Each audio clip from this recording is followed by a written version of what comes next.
And they decided not to do mourning anymore, but to celebrate all the wonderful and incredible things that Aboriginal people have done. Show people our culture. Show people what our ancestors were able to achieve. Able to achieve before they were called citizens. Next time you are lucky enough to come across a $10, $15 note, have a look on there. There's a guy called David on there.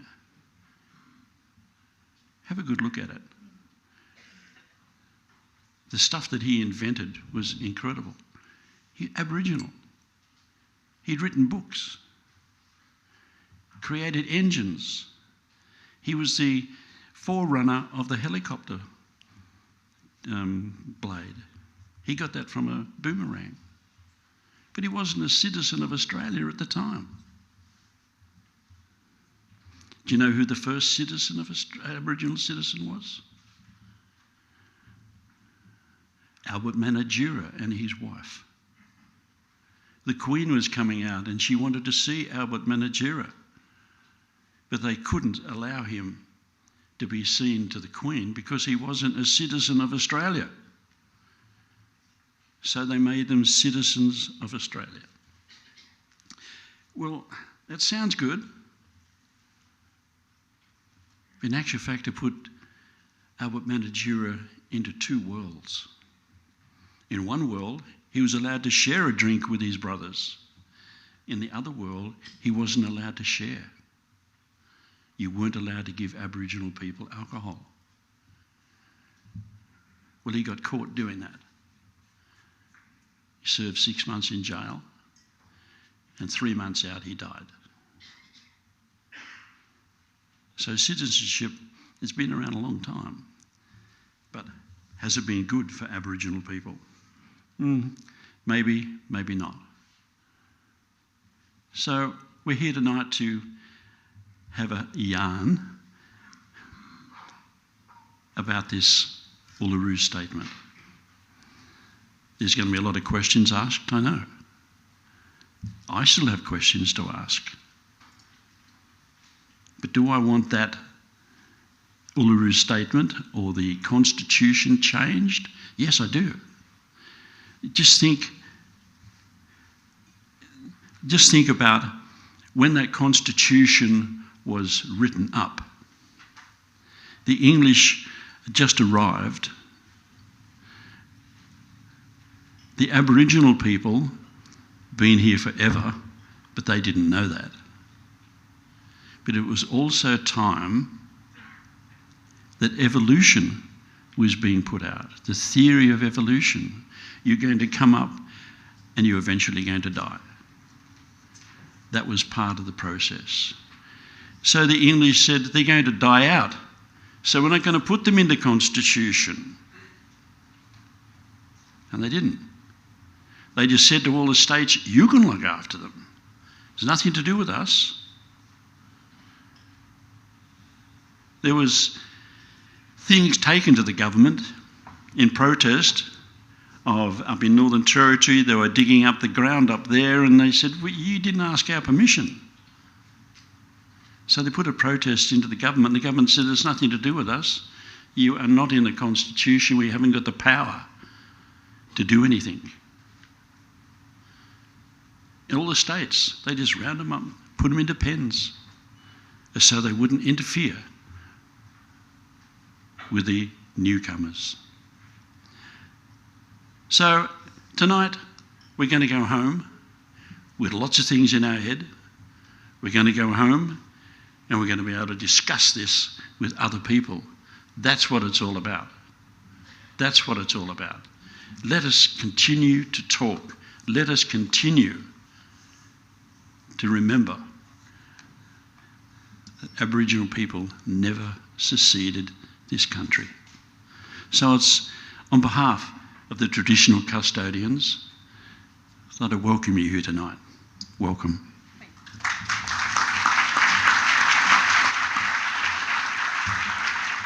Thank you. Thank you very much, Neil. I just want to take a moment. There are a number of other elected officials in the room tonight that I just want to thank for coming along and to acknowledge. To Mayor Zoe Baker, who's sitting down here in the front from North Sydney Council, and your councillors, thank you very much. Also, Mayor Tanya Taylor is somewhere here from our Willoughby Council, along with her councillors. Thank the councillors from Willoughby, thank you also. And Mayor Andrew Zibick from Lane Cove is here along with councillors. So thank you so much. I want to make a special mention, and please indulge me, of an ex-North Sydney Mayor, Kylea McCaffrey, who is also in our audience. I know Kylea has been foundational in who we are as a community, so thank you. Thank you for being here. We're here tonight because we've reached an incredibly important moment in Australians' history. White European settlement of this nation began in the late 1800s, but First Nations people have been walking and caring for this land for over 60,000 years. Yet, as Europeans and others arrived, our constitution was written and adopted in the early 20th century, and nowhere in it was it documented that these people had lived here long before that arrival. And while there have been changes in the 122 years since the Constitution was adopted, there remains, in my opinion, a gaping hole in our history, which is illustrated most clearly through the absence of any recognition of First Nations people in our Constitution. Fast forward to 2023 then, and after decades of advocacy, consultation and discussion, a process has been laid out before us to give Aboriginal and Torres Strait Islander people a greater say in the decisions that directly affect them. This process does involve changing our constitution, and every Australian will have a chance to vote on whether that change should be made later this year. This evening's discussion then provides each of us with an opportunity to listen and learn with the intention of gathering the information each of us feel we need to be able to make an informed decision. As your local MP, I am committed to ensuring we engage in a constructive and positive conversation around the voice, and what it means for all of us. While I personally support the referendum question, ultimately, each of us will need to make our own decision and come to our own conclusions. And I will work to ensure that the conversation had within our community is fair, balanced, and well-informed, and comes from a place that seeks to unite us, not divide us. With that said, by way of background then, tonight's conversation will cover 4 really important areas. The first will be where the idea of the voice has even come from. The second is how our constitution works. Thirdly, we'll be looking at what the vote will mean. And then fourthly, there'll be time for a broad-ranging conversation where your questions will be put to the panel.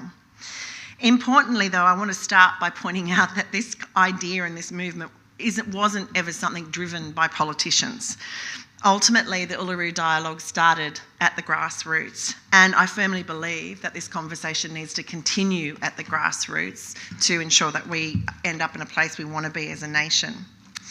The Uluru Statement from the Heart ends with in the following way. In 1967, we were counted. In 2017, we seek to be heard.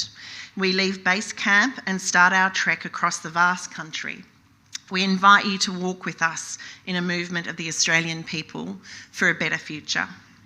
This community conversation this evening here in North Sydney is one way in which our community is turning up to accept that invitation, and I'm very much looking forward to seeing where our conversation goes.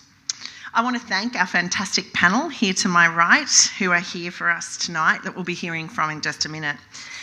Bridget Tharma is here closest to me. Bridget is a Wiradjuri and the light's here not great, Fijian woman who was born and raised in Lithgow, New South Wales, and has connections to the Gudgegon River, just outside of Mudgee. Bridget has been working with the Uluru Dialogue since March 2019 and is an associate of the Indigenous Law Centre at the University of New South Wales and legal support team at the Uluru Dialogue. Bridget is also the co-chair of the Uluru Youth Dialogue alongside Alira Davies, who work closely to provide a national platform for First Nations youth voices to be heard in the Uluru movement and in First Nations affairs more broadly. Please join me in welcoming Bridget.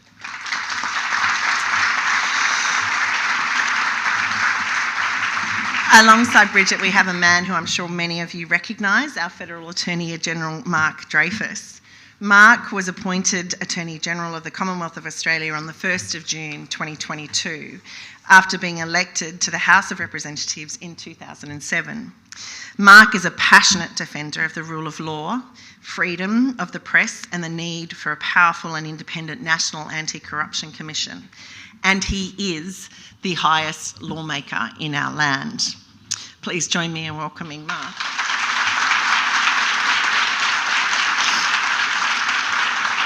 And then alongside Mark is a man who represents a regional seat at the moment, but has connections to our own here in North Sydney, Andrew G, who is now my colleague and independent member for Kylea. Andrew G has been representing and delivering for the people of Kylea for more than a decade as both a state and federal MP. Andrew is passionate about ensuring that country people and country communities get the services and infrastructure they need and deserve. Please join me in welcoming Andrew. To everyone attending here in the room or participating from home, we're using a special feedback tool tonight to help us get an understanding of your views and your questions throughout the evening. So this is usually where I would ask you to take your phones out of your pocket and turn them off, but I'm actually going to ask you to take them out of your pocket and get ready to get involved. Tonight, your phones are going to be very much part of the process. If you're joining from the live stream on a laptop, use your mobile or click the link in the chat. That'll enable you to participate. If you're joining from a mobile, then the link will be in the chat and you can click directly through to the website. This will mean that you'll still be listening to the audio, but you can use the interactive tool on your phone's browser. And if you're here in the room, I want you to grab your mobile phone and use the QR code, which is on your program that was handed to you as you entered, or on the screen, something we prepared earlier, to get yourselves set up. Once you've got that done, you can let me know that you are up and functioning by hitting the love heart symbol, please, in your app. And we'll start the night with a bit of love. To get us, and they're flowing freely, we love that. To get us started and give everyone the opportunity to get familiar with the tech, let's do a little practice by answering the following question. What I'm trying to do here is to get an understanding of how well informed the people that are here in the room tonight and are joining us online actually feel. So, if you actually thought that as you entered the room, this was where the club's membership badge draw was happening, and now you've decided it sounds interesting, so you're going to stay, can you please give yourself a number 1? If, however, you actually think you should be up here on the stage telling us all what's going on, can you please give yourself a number 5? I'm going to give you 15 seconds to do that. Well, it looks like we've got 3.4. 3.3, we're going backwards. Somebody's waiting for the badge draw. It's okay. You can stay. You can definitely stay. At that sort of range, I think what that says to us is that we've got a really brilliant opportunity tonight as a community to have the conversation that we want to have to learn more. So with that all said, let's dig in, and I'm going to take my seat.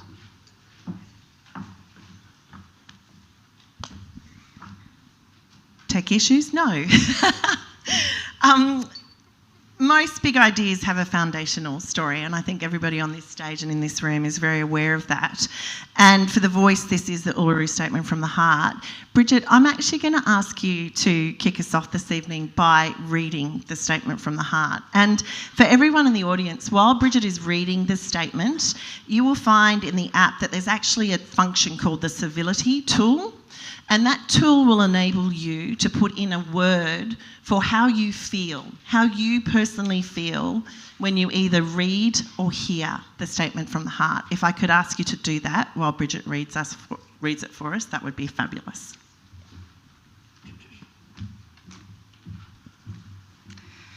Before I begin, I'd also like to acknowledge the Gumaragal people on whose lands we are meeting on tonight for this really important forum. I'd now like to read the Uluru Statement from the Heart that was issued to the Australian people on the 26th of May 2017. Uluru Statement from the Heart. We, gathered at the 2017 National Constitutional Convention coming from all points of the southern sky, make this statement from the heart. Our Aboriginal and Torres Strait Islander tribes were the first sovereign nations of the Australian continent and its adjacent islands, and possessed it under our own laws and customs. This our ancestors did, according to the reckoning of our culture from the creation, according to the common law from time immemorial, and according to science more than 60,000 years ago. This sovereignty is a spiritual notion, the ancestral tie between the land or Mother Nature and the Aboriginal and Torres Strait Islander peoples who were born therefrom, remain attached thereto, and must one day return thither to be united with our ancestors. This link is the basis of the ownership of the soil, or better yet, of sovereignty. It has never been ceded or extinguished and coexists with the sovereignty of the Crown. How could it be otherwise? That peoples possessed a land for 60 millennia, and this sacred link disappears from the world history in merely the last 200 years? With substantive constitutional change and structural reform, we believe this ancient sovereignty can shine through as a fuller expression of Australia's nationhood. Proportionally, we are the most incarcerated people on the planet. We are not innately criminal people. Our children are aliened from their families at unprecedented rates. This cannot be because we have no love for them. And our youth languish in detention in obscene numbers. This should be our hope for the future. These dimensions of our crisis tell plainly the structural nature of our problem. This is the torment of our powerlessness. We seek constitutional reforms to empower our people and take a rightful place in our country. When we have power over our destiny, our children will flourish. They will walk in two worlds, and their culture will be a gift to their country. We call for the establishment of a First Nations voice enshrined in the Constitution. Makarrata is the culmination of our agenda, the coming together after a struggle. It captures our aspirations for a fair and truthful relationship with the people of Australia and a better future for our children based on justice and self-determination. We seek a Makarrata Commission to supervise a process of agreement making between governments and First Nations and truth-telling about our history. In 1967, we were counted. In 2017, we seek to be heard. We leave base camp and start our trek across this vast country. We invite you to walk with us in a movement of the Australian people for a better future.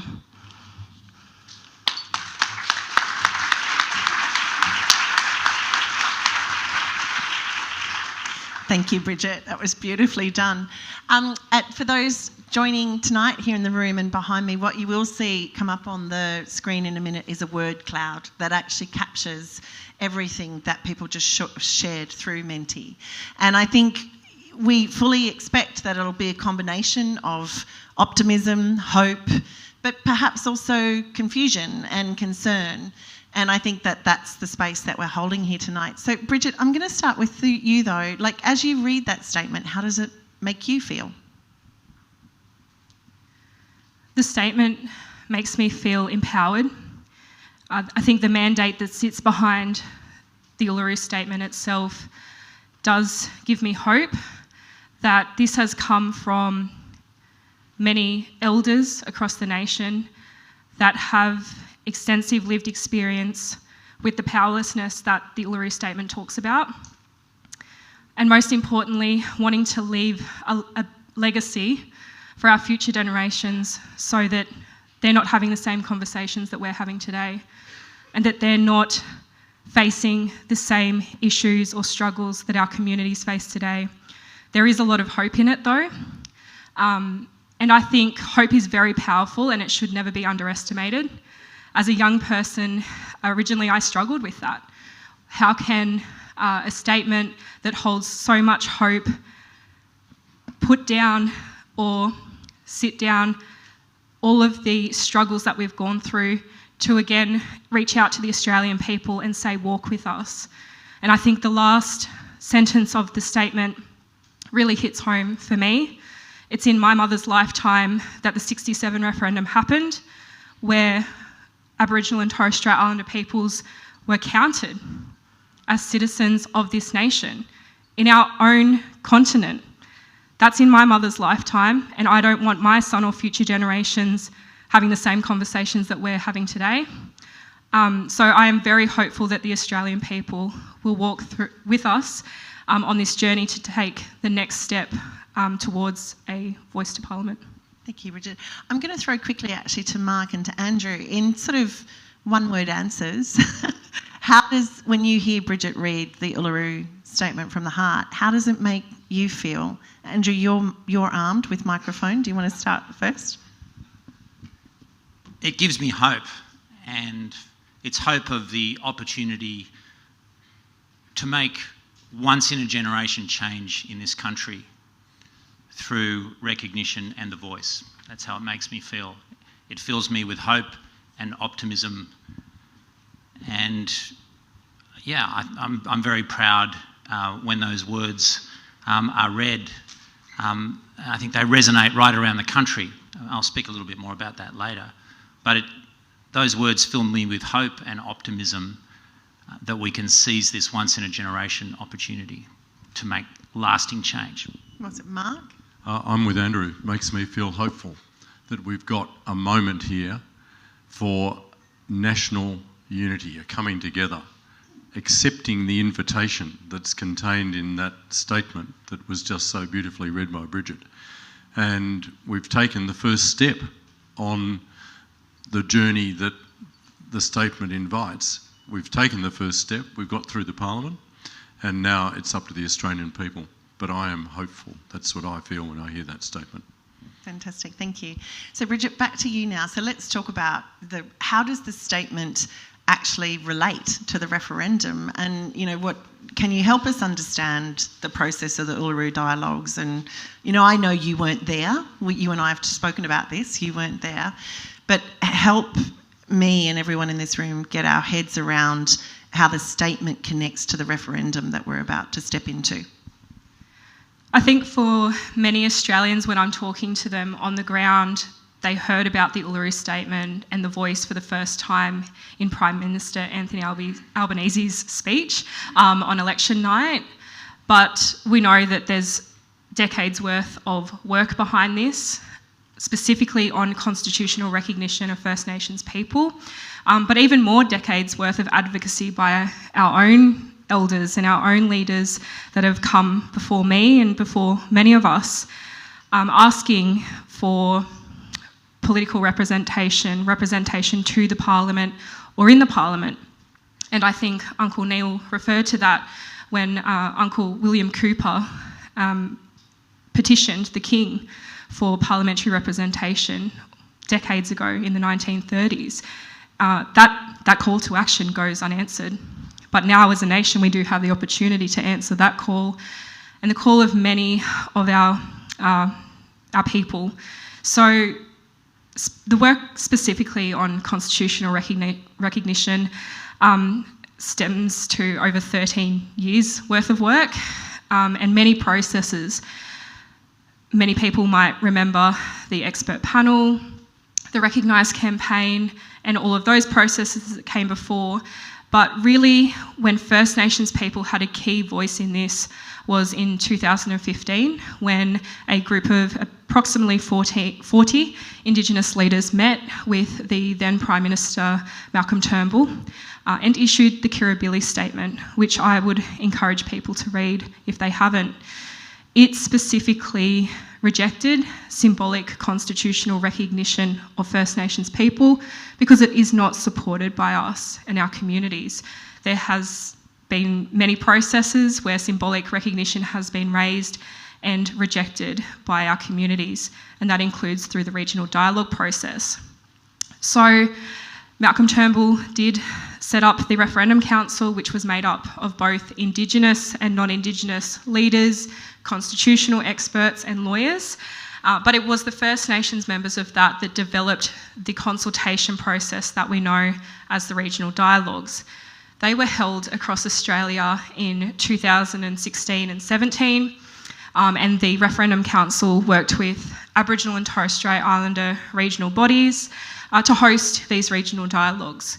There was approximately 100 people consulted at each of those, and they were determined by the region and the local communities.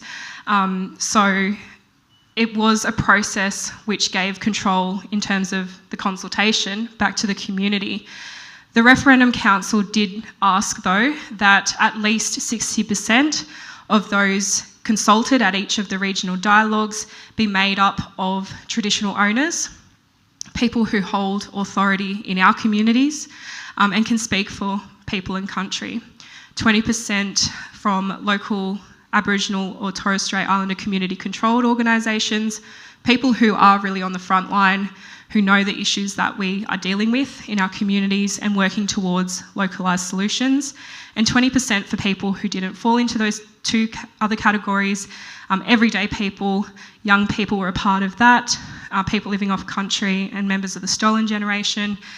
And it was really important that that process did capture, I guess, how we exist as our communities, a diverse and variety of voices, people who don't have their voices heard by politicians, people who don't lobby Parliament on a weekly or monthly basis, people who really are living in our communities and who are facing issues like not having access to clean water, not having access to health or education, or having to move off country to do or have access to those things.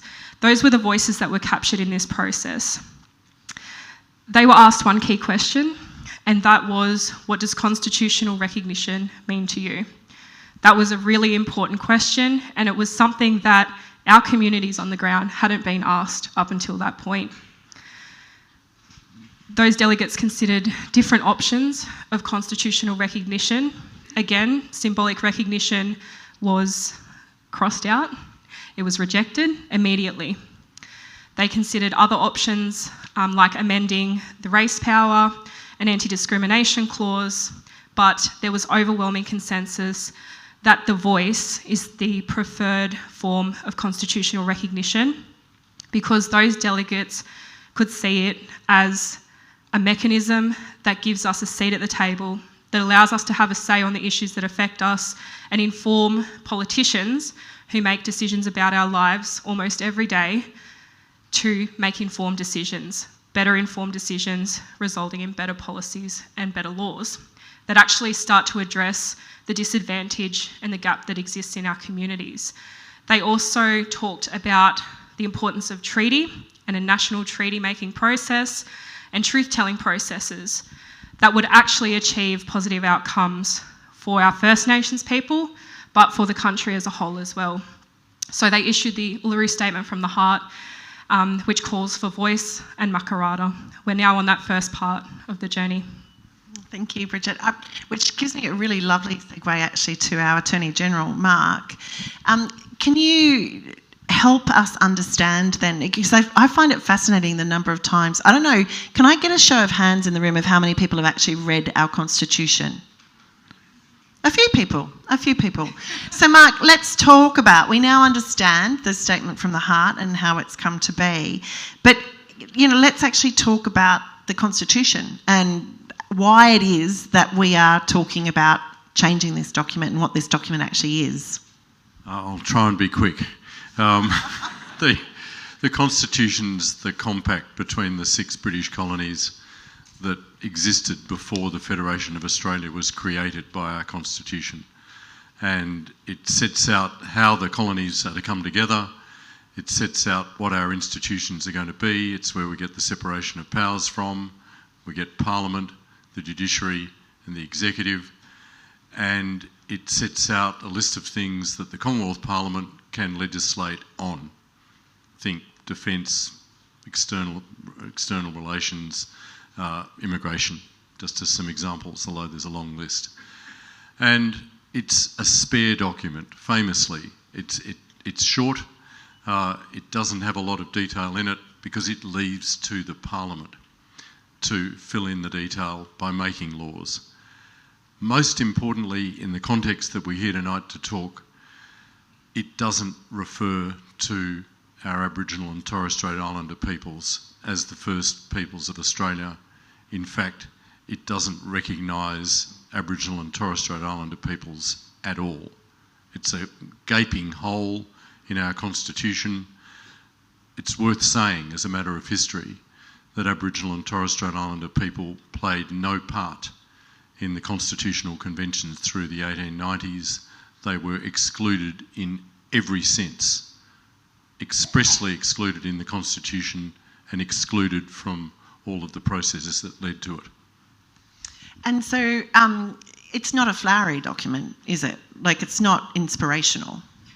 It doesn't have what the Americans teach their children at kindergarten about their constitution, because it's got in particular a Bill of Rights that I bet many people in this room would be able to quote.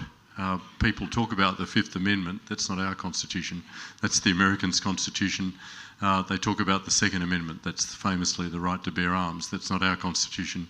That's the American constitution. They talk about the First Amendment, which is the free speech provision of the Bill of Rights. That's not our constitution. That's the American constitution. And all of you have probably heard of the First, the Second and the Fifth Amendments. We don't talk about our constitution to anything like the same degree. I would wish we did. I was very heartened to see how many people have actually read the Constitution. But it is, as Kylea says, it's a pretty spare document. In plain language, it's a workmanlike document, but it does set out our system of government in a pretty clear way. Notoriously, it's very, very hard to amend. And then the thing that really surprised me, actually, because I admit I hadn't read the Constitution until I ran as a candidate, but the race power has always been in the Constitution. Is that correct? It has, yeah. And it's still there. There is a special power for the Commonwealth of Australia to legislate for any race, and that's still there in the Constitution. So, as we move forward then, because I know there's been I've heard lots of questions and had lots of conversations around the difference between why is this constitutional change that we're looking at rather than legislative change? What's the difference between the Constitution and legislation? The Constitution's there as a near permanent document. It's not completely permanent. It can be changed. Section 128 sets out the referendum process that we are now embarked on for change. So the founding fathers, they're all men who wrote the Constitution, put in a mechanism for change, but it's a difficult one. The Parliament can make laws at any point, so it's a very different and much more temporary form of regulation. The Constitution empowers the Parliament to make laws in legislation, and when we sit as a Parliament, when Kylea and Andrew and I go to Parliament, that's what we're engaged in, the legislative process, the lawmaking process. Fantastic. And you mentioned it, you touched on it, the process of changing the Constitution. This is not easy. It's not. It's why we have only had a very small number of successful referendums, and unless you're over 40, you won't have voted in a referendum at all in this country. Unless you're over 60, you won't have voted in a successful referendum, because 1977 is the last time we successfully amended the Constitution. Partly the reason for that is what's called the double majority that's provided in section 128 of the Constitution. That section requires first that the Constitution alteration be passed by both Houses of Parliament by an absolute majority, which means a majority of all of the members, not just those who've turned up. Then it has to go to the people, not sooner than 2 months and not later than 6 months after it passes the Parliament. It passed the Senate, this referendum that we're now engaged in, passed the Senate on the 22nd of June, so on Monday last week. The requirement for the referendum is the double majority. It has to be passed by a majority of Australians voting, and it has to be passed by voters in a majority of states, which means 4. So unless 4 states vote in favour, it doesn't pass, even if a majority of Australians, or an overwhelming majority of Australians potentially, have voted in favour. Thank you, Mark. Andrew, coming to you then, the question becomes, what are we actually being asked to vote on when the referendum finally comes to be later this year?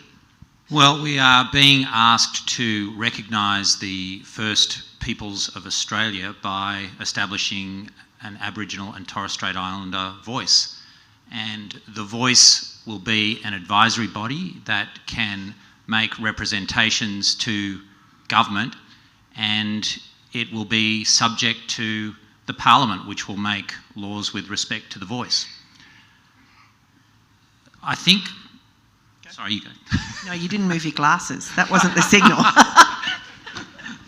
I think the importance of it, from my point of view, is that this goes, as Bridget stated in her remarks, beyond just symbolic recognition. So it's not the country saying, yes, we recognise you, and it is extraordinary that Indigenous Australians are not recognised in our founding document. That is a terrible wrong that needs to be corrected. But for me, the importance is that recognition that... Thanks. For me, it's really important that that recognition... Thank you, Attorney.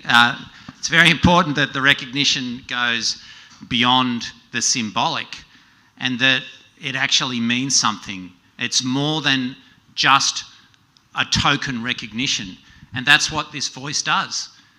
And I'll give you an example. Who here can remember back to 1965? A few people up there? Yep. You don't have to answer that question, I just want to say. I wasn't around in 65. I wasn't far off it, but I wasn't around. But in 1965, well, first of all, I'll tell you where I live. I live out in the central west of New South Wales, out up the highway from Bridget's hometown of Lithgow. And it's called Kylea in the central west. So we've got Lithgow, Bathurst, Orange, Mudgee, Oberon. We go all the way up to Wellington and Geary. Anyway, in 1965, there was a group of uni students that got on a bus and they headed out west into our area. And they came to be known as the Freedom Riders. And what the Freedom Riders were doing was shining a light on the segregation that existed in many communities in our state, and very close to Sydney, I have to say. So I have constituents who were not allowed inside the hospital to give birth to their children. There was segregation in cinemas, so separate entrances and exits and seating, segregation in pubs, segregation with respect to RSL clubs and shops, and this happened in modern Australia. So the Freedom Riders came out to shine a light on that. But there was another aspect of their work as well, and that was shining a light on the living conditions of Indigenous Australians. We now call that closing the gap, but that's what they were doing. The Freedom Riders didn't light the torch, but they picked up the torch. And when they did, it shone brightly. The importance of this referendum is that the work of the Freedom Riders isn't finished. It's not over. The voice continues the work of closing the gap, the work of the Freedom Riders. I have been in Parliament for a while now, and I sit in Parliament every year. They have this Closing the Gap report day, and you sit there and listen to it. And I can tell you year in, year out what they're going to say. Yep, we've made a bit of progress here and there, but the gap isn't closing. And everyone goes, yep, no, the gap's not closing. We need to do better. Yep, we need to do better. We need to change it up. We need to change what we're doing and involve Indigenous Australians and consult with them on policies relating to them. That will make a difference. One of the places the Freedom Riders went when they came to Wellington in '65 was Nanama Mission. Again, an example of segregation in our country. In America, they were called reservations. And for people who lived on the mission, they would have to get a pass to go into town. Can you believe that? Someone was telling you can't go to town without a pass. But that's what some of our Indigenous Australians, our fellow Australians, had to endure. And the Freedom Riders reported on the fact that at places like Nanama, people were still living in overcrowded homes with earthen floors, hauling up water from the river. And only 2 months ago, Australia Post decided for the first time that there would be a mail delivery service for Nanama. It's now called Nanama Village. It's not a mission anymore. It's a reserve called Nanama Village. And it's just getting the postal service on. That shows you that the work of the Freedom Riders hasn't finished. So this voice is very important because it will lead to practical outcomes on the ground. And that's where you all have a role to play in this. Pick up the torch. Continue the work of the Freedom Riders and vote yes. Vote yes to make a real difference to communities and our fellow Australians right around this great nation. Well said, Andrew. I think that is thank you so much for all being so generous, helping us set the scene. What I'd like to do now is actually go into the space, which is about questions that people may still have. And Mark, a very important question has come through directly for you, and it is, do we have a date yet? No, we don't have a date, but the Prime Minister has been very clear it's going to be in the last quarter of the year.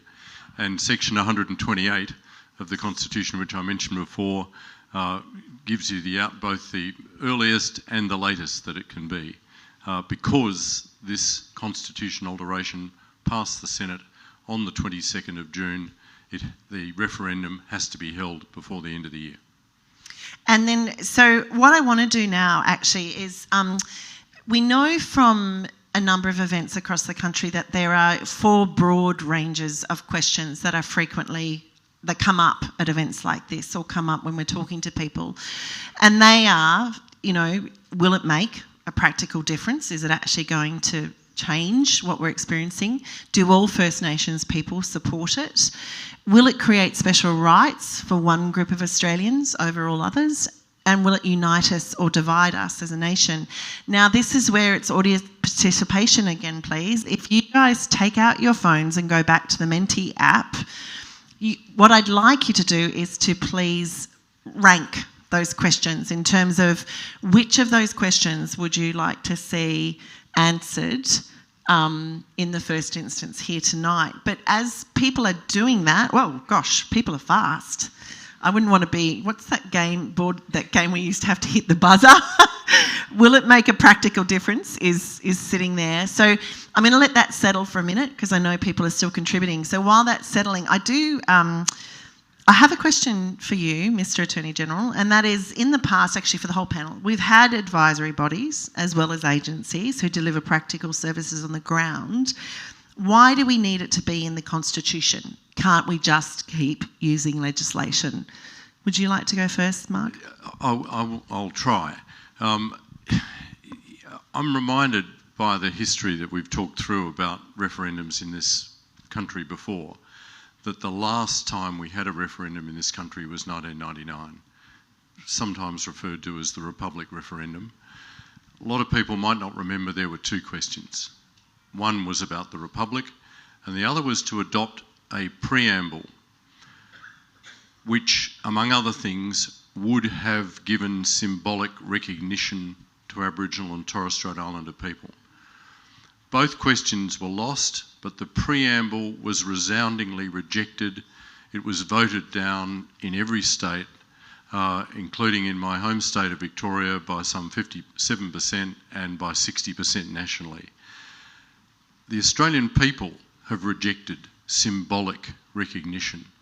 So when Bridget took you through not some, but not all of the history that led to the Uluru Statement from the Heart in May 2017, what you have there in that Uluru Statement is what Aboriginal and Torres Strait Islander people are asking for.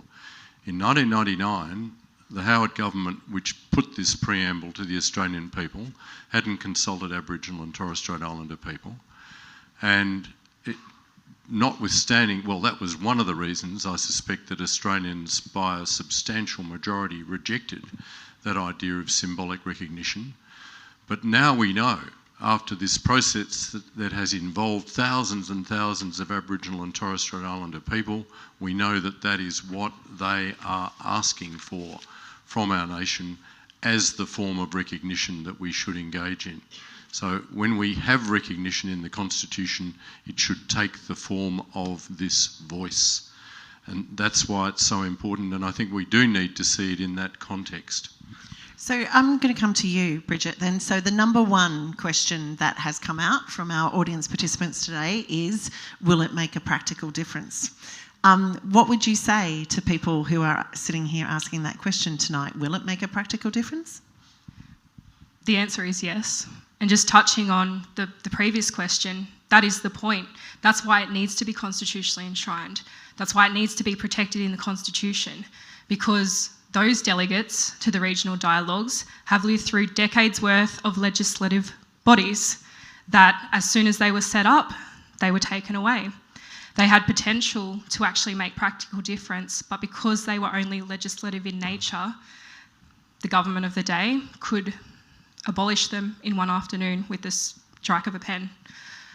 What we're talking about is protecting it in the Constitution so that we have longevity, that our First Nations people can be forward-thinking and not run on 4-year political cycles, which we're currently running on. 4 years worth of funding, we don't know what happens after that. We all might have to, go back down to Canberra and put forward our case again. That's what our communities are dealing with. So I guess that is one aspect of the practical difference that it will make.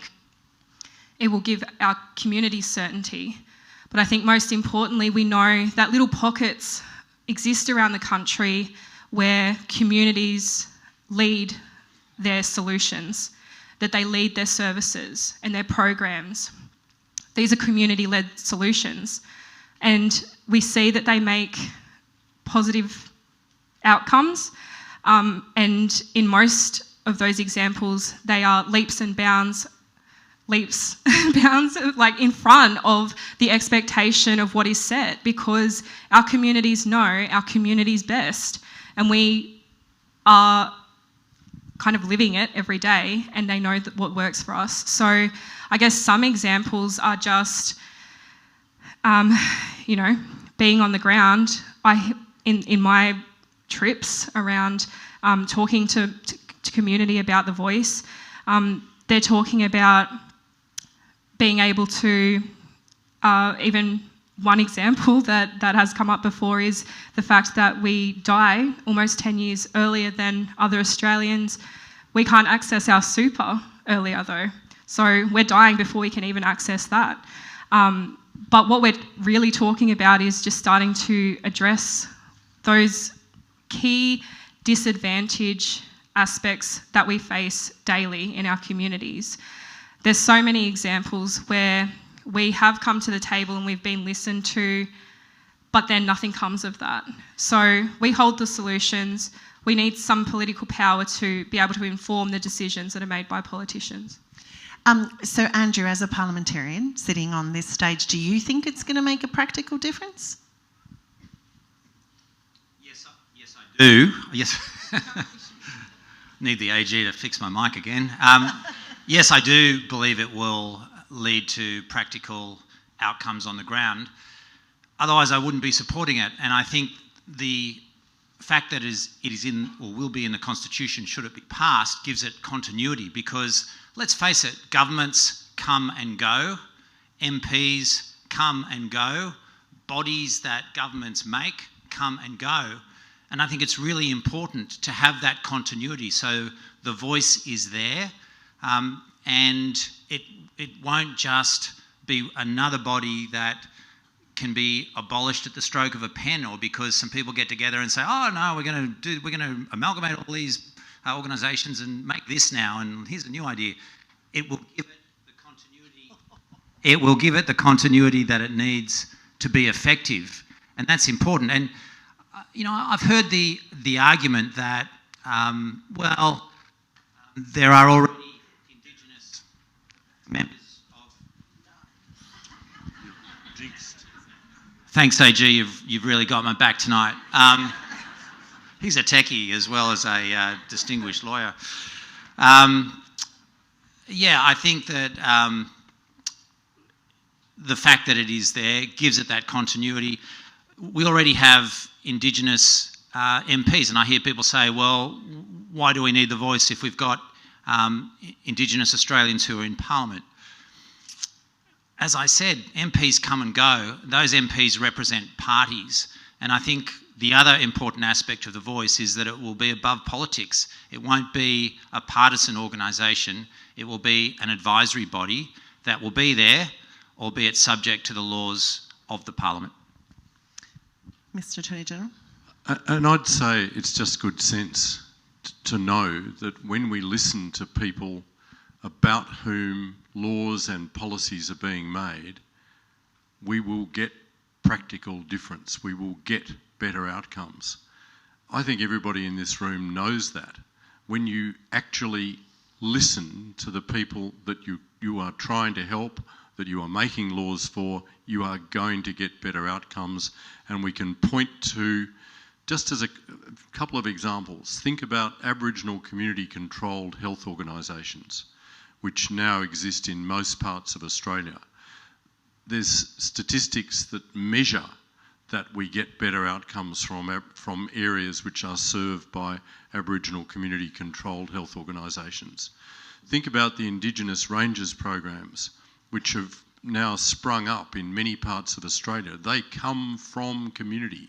This is an idea that initially came from government, that as an alternative to employment programs, we might perhaps be able to have Indigenous Rangers coming out of First Nations communities that could work on country. And it's proved to be an extraordinarily successful idea because community after community has come forward and said, we can have an Indigenous Rangers program on our country and it can do these things. It can do weed eradication. It can do feral animal eradication. It can do all kinds of soil conservation, and I've only given you a couple of examples. Or in my area, think about justice reinvestment.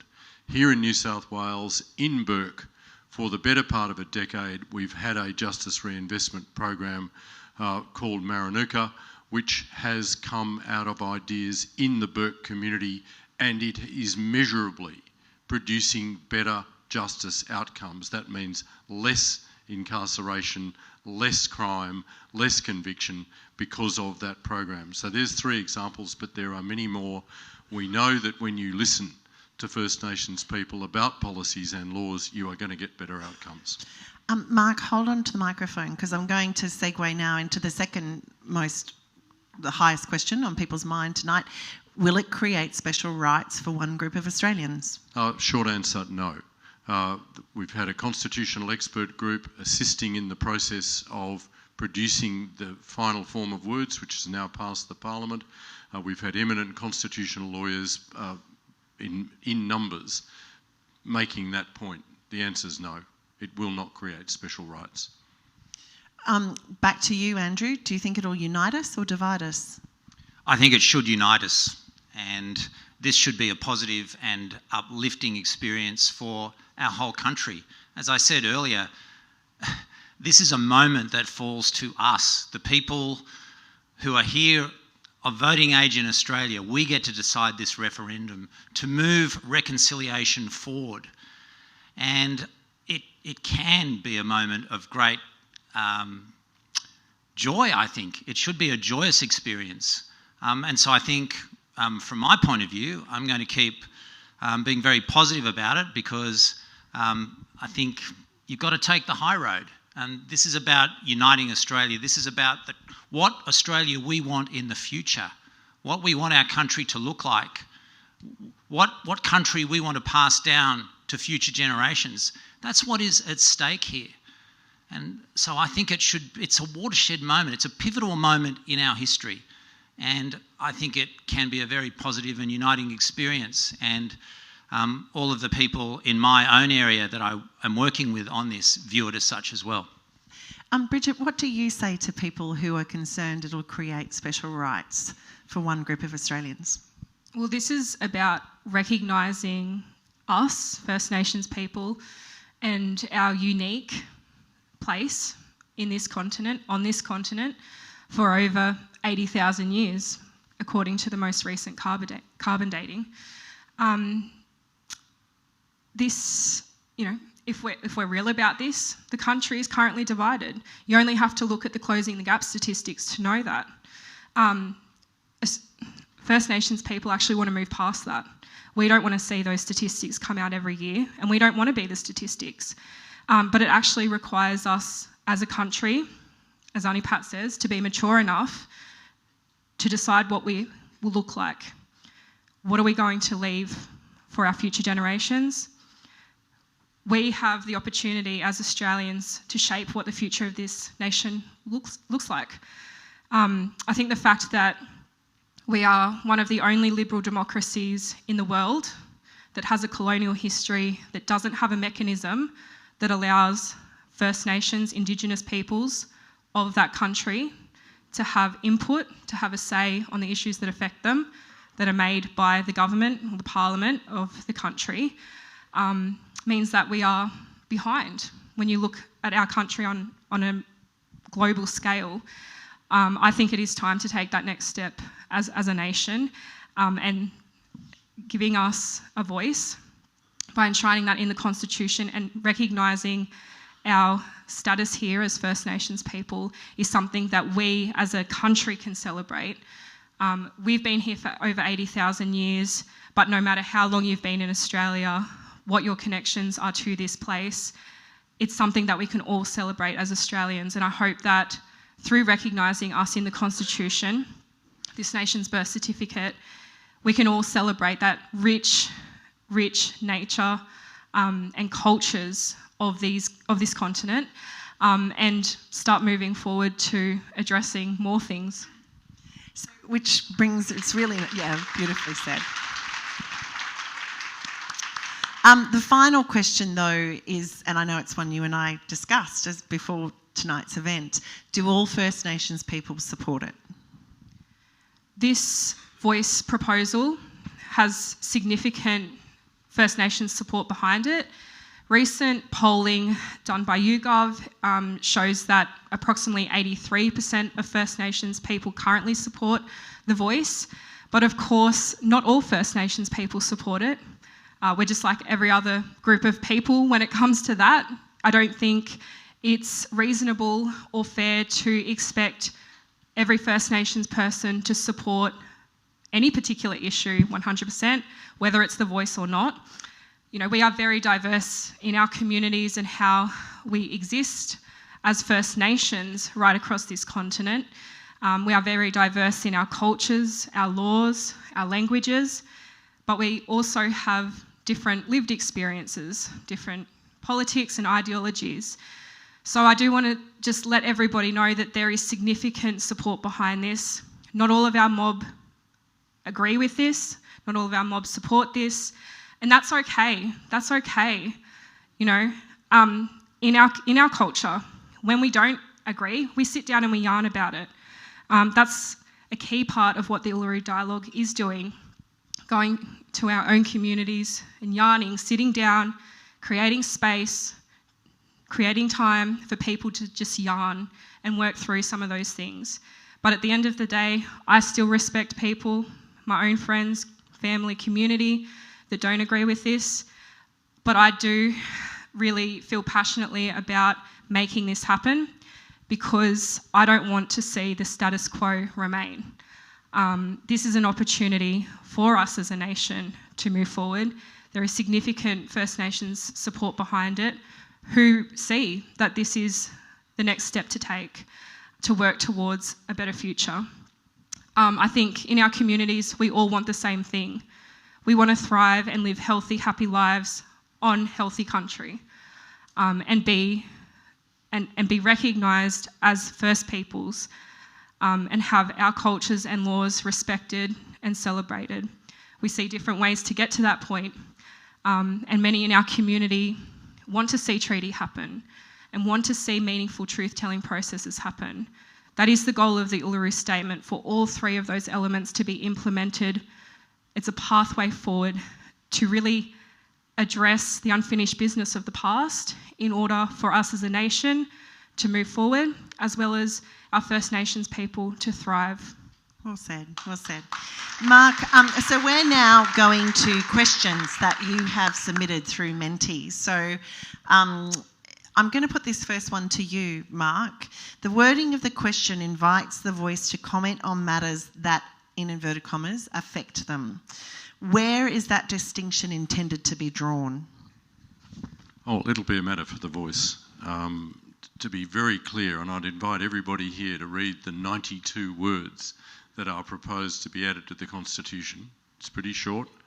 It starts with recognition. It says there's to be a body called the Voice, and then it says this: the Aboriginal and Torres Strait Islander voice may make representations to the Parliament and the Executive Government of the Commonwealth on matters relating to Aboriginal and Torres Strait Islander peoples. That's it. It's very straightforward.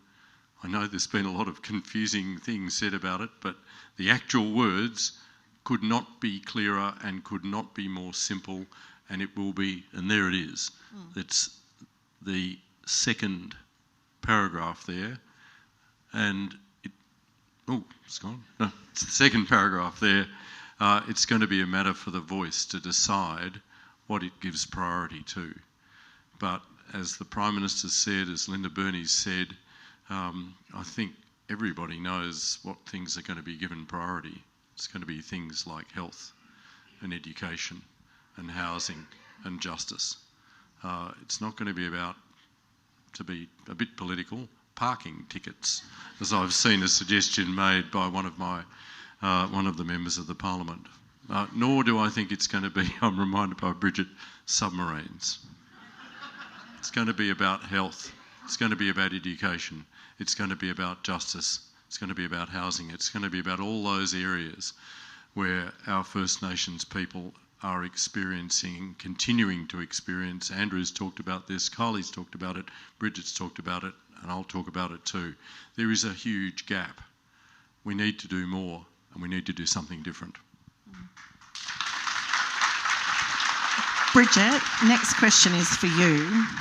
And I'm mindful you certainly weren't born in 1967, but the question is, was the 1967 referendum preceded by the sort of questioning that we are experiencing with the Voice discourse? Did the support galvanise late in the process? And Mark may even want to help you out here. And what can we learn from the 1967 debate? I think the first thing to recognise is that this will be the first referendum in the digital age. This is the first time that social media in particular will have a significant role to play in the referendum. And we've seen how that's played out across the world. So we're very mindful of that. Disinformation and misinformation are two of the key challenges in this process. I see so much on my social media platforms that is just not true. I hope that Australians will have access to factual information as much as possible and make an informed decision based on that. But unfortunately, it is going to be up to individual Australians to wade through all of the information that's out there, both factual and misinformed, and make a decision when it comes time to vote. But I guess my advice to everybody sitting in this room tonight is that there's going to be a lot out there leading up to the referendum. The responsibility is on you to be critical of that information, find the factual information and then make an informed decision. But I'll pass it over to... Thoughts, other speakers? Yeah, thanks, Kylie. I would just add that I can remember when the Mabo decision was handed down quite a few years ago now. I can remember that one. And there were all types of doomsday scenarios which were being put forward by various people and organisations. Oh, the farmers are going to be run off our land. Commercial and recreational fishing is going to be banned. The government they'll be able to come and take our backyards away. All of this stuff, all of these wild theories were put out there. And of course, when the dust settled, Australia found a way to move on and make it work. And I'm seeing a fair bit of that with this argument as well. I think it's fine to have a difference of opinions. So lots of people do. There are differences within families about this issue. But I think some of the wild claims and the myths that are being put out there are pretty extraordinary, like the myth that the voice will gum up the workings of government and it will paralyse and imperil budgets, submarine contracts, Anzac Day. I mean, some of these claims are deeply insulting when you think about it. And the experts who have given evidence before the Parliament on this issue, like Brett Walker, SC, has made it very clear that those types of claims are nonsense. That's the word that he used. It's nonsense to think that that is going to happen. And so I think it is unfortunate that there's a lot of misinformation and disinformation being put out there. So I would agree, I think, with the panel here, make an informed choice and get the facts and, yeah, look past the myths which are being propagated out there, somewhat irresponsibly, in my view. Mark, back to you, because I think this is meant for you. Won't the voice just be a lawyer's picnic and lead to lots of High Court challenges? No, and Andrew's just quoted one of Australia's most eminent constitutional lawyers, Brett Walker, who's actually used the word nonsense to describe this very suggestion. Of course, anything in the Constitution can be argued in the High Court of Australia, and many of the provisions of the Constitution have been argued in the High Court of Australia since the High Court was brought into existence by the Parliament in 1903. Not in 1901. Here's a little example for you. The Constitution says we need to have a High Court, but it left up to the Parliament to work out what the High Court was going to look like, how many judges there would be. Initially we had 3, now we have 7, because the Parliament over time has altered the form of the High Court. So too for this voice. The third paragraph, which we had up on the screen a moment ago, makes it crystal clear that it is for the Parliament to determine what the voice will look like, what its powers and functions are going to be.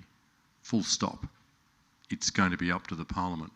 And it's a very sensible provision because it's quite likely that if this referendum succeeds, and I very sincerely hope it will, the Parliament in the months that follow the referendum will work out what form the voice will take. But in 20 years' time, it might be that we're a much bigger country. Maybe we'll be a smaller country. I think it's more likely we're going to be a bigger country. It might be that our population distribution has altered.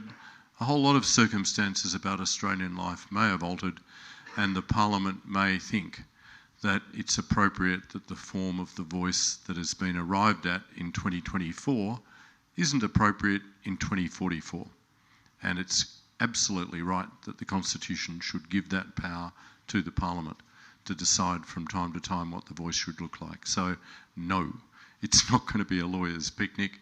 Ken Hayne, a High Court judge, a retired High Court judge who's helped us in this process, made a different and somewhat more complicated comment in saying it's nonsensical to assume that the High Court would ever find an implication in the Australian Constitution that would gum up government or would make for endless litigation.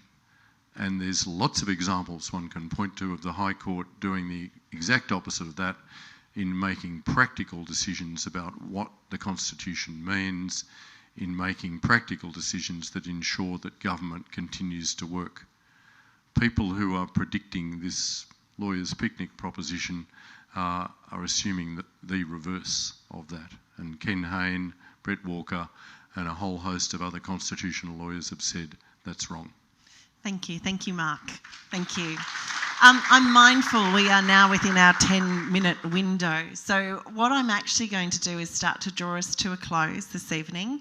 What I'd like, again, for people participating through the Menti, we'd like you to take a moment to just stop and reflect on how you rated your level of knowledge when you first arrived tonight versus how you're feeling now. And I think we're hoping you're not going backwards. So, but just to see, whether having conversations like this actually help us shift that dial towards a direction which is you feeling empowered to make the decision that is right for you. With 10 minutes to go then, I'm actually going to give our amazing speakers up here a bit of free rein.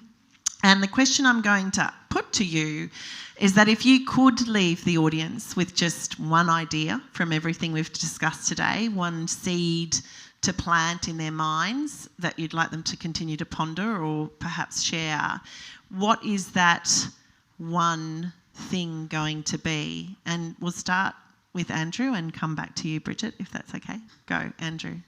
This is your opportunity to make a difference to the lives of Indigenous Australians all around our nation. And so I would urge you to seize this moment in our history. As I said, it's fallen to us, this decision, and we have to seize it, and we have to move reconciliation forward in this country so that we move forward together as one Australia. And reconciliation has come a long way since 1965 and 1967. I can remember when I was at school, there was no teaching about our Indigenous Australians or the cultural heritage they so generously share with us. That has changed. We've come a long way, but there's still a long way to go. And this opportunity falls to us. So seize it. Pick up the torch. Make a difference.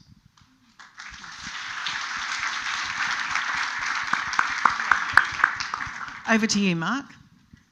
I'd say to take one thought away. When you go to talk to your family and friends about this, and I'm sure all of you will because you've demonstrated interest by coming out tonight, and can I thank Kylie, before I have to go, for doing this.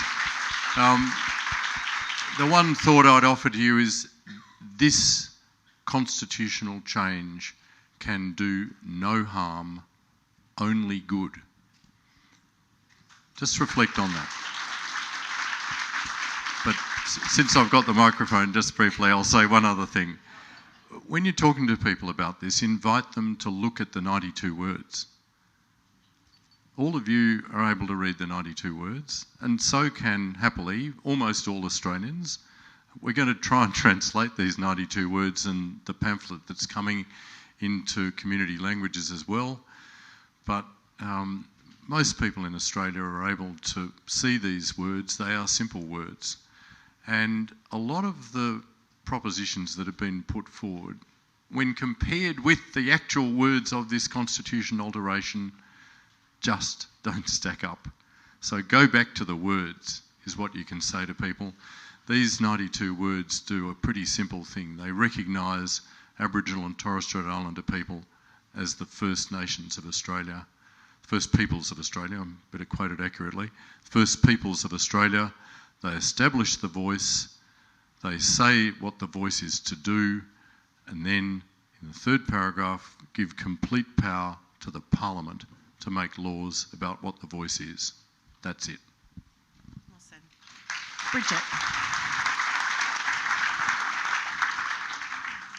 I think I agree with everything that's already been said. The Constitution is made to change. That's why there is the provision that allows for a referendum. The only way that the Constitution can be changed, though, is through the Australian people voting yes or no.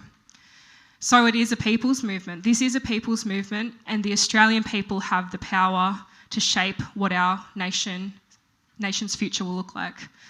I would say don't miss this opportunity to be a part of a historical moment. I think this will be, for me, one of the most significant things that will happen in my lifetime. I hope there's more to come. But this is one moment that I will remember, I think, for the rest of my life.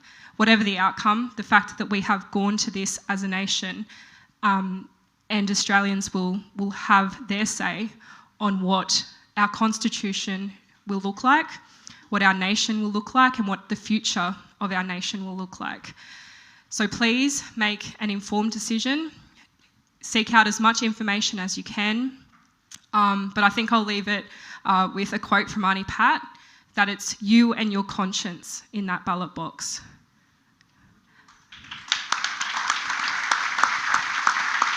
Very, very well said, Bridget. So as I undertook to all of you as we started this evening, as your federal member, I make no secret of the fact that I support the referendum and I will be voting yes. But I believe it's really important that you all come to your own decision based on the information that you've provided and you're able to access. So from my perspective, I would ask of our community that we continue to stay open-minded, that we hold space for yarns, as I think you put it so beautifully, and that we seek to understand what it is that is sitting in front of us now, and find a way through that to make sure that when it is us and our conscience standing in that box and we cast our vote, we know we've cast that vote in a way which is not just consistent for us, because I actually think if there's one thing I've really taken out of tonight, it's that the outcomes of the 1967 referendum are still reverberating through our community, you know. So I think as we cast our vote, do stop and think about our children and our children's children,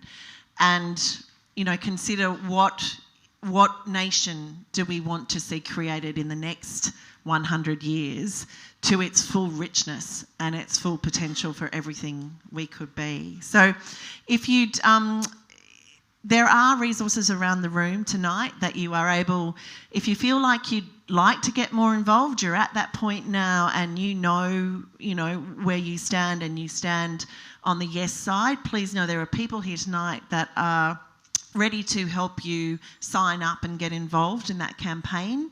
If you are someone who still just has questions that you just want to put to someone and see if you can get some answers from it, please know that that is absolutely myself and my team.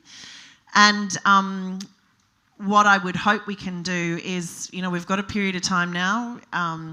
I hear that the Prime Minister may announce the event at Garma. We know he's going to Garma in August. So I'm not a betting person because independents don't like gambling, do we, Andrew?